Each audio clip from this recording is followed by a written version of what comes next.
5ই আগস্টের মধ্যে জুলাই সনদ হতেই হবে বলে মন্তব্য করেছেন এনসিপির আহ্বায়ক নাহিদ ইসলাম। ময়মনসিংহে জুলাই পদযাত্রার শেষে পথসভায় কথা বলেন তিনি।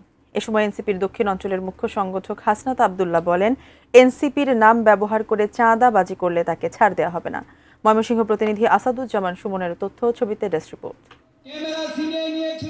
জাতীয় নাগরিক পার্টি এনসিপির দেশব্যাপী পদযাত্রার ২৮তম দিনে ময়মনসিংহের শহীদ রেদওয়ান হোসেন সাগর চত্বর থেকে পদযাত্রা শুরু হয়ে শহরের বিভিন্ন সড়ক প্রদক্ষিণ করে টাউন হল মাঠে সমাবেশের মাধ্যমে শেষ হয়।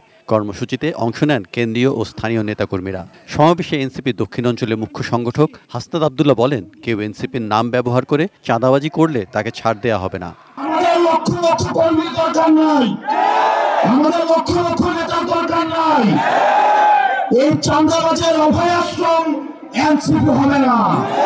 সমাবেশে 5 আগস্টের মধ্যে জুলাই সনদ হতেই হবে বলে মন্তব্য করেন এনসিপির আহ্বায়ক নাহিদ ইসলাম।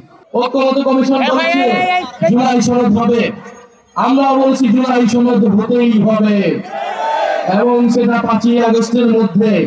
নির্বাচন কমিশন সহ দুদক এবং যে পিএসসি তার নিরপেক্ষ নিয়োগের জন্য সাংবিধানিক কমিটি তৈরি করতে হবে। এর আগে জামালপুরে জনসংযোগ করেন দলটির শীর্ষ নেতারা। সোমবার সকালে জামালপুর ডাকবাংলো মিলনায়তনে শহীদ পরিবারের সদস্য ও আন্দোলনে আহতদের সঙ্গে সাক্ষাৎ করেন তারা। পরে নগরীর তমালতলা মোড় থেকে পদযাত্রা শেষে ফৌজদারি মোড়ে হয় পথসভা। সেখানে দলটির নেতারা জুলাই সনদ স্বাক্ষর নিয়ে সন্দেহ প্রকাশ করেন। উচ্চকক্ষ আমাদের ক্ষমতার ভারসাম্য এবং জবাবদিহিতার জন্য অত্যন্ত গুরুত্বপূর্ণ। সে বিষয়ে এখনো ঐক্যমত আসেনি। সে বিষয়ে ঐক্যমত না আসলে এই জুলাই সনদ স্বাক্ষরিত হবে কিনা সেটা নিয়ে আমাদের সন্দেহ আছে। Saikat Dasgupta, desk report, ATN news.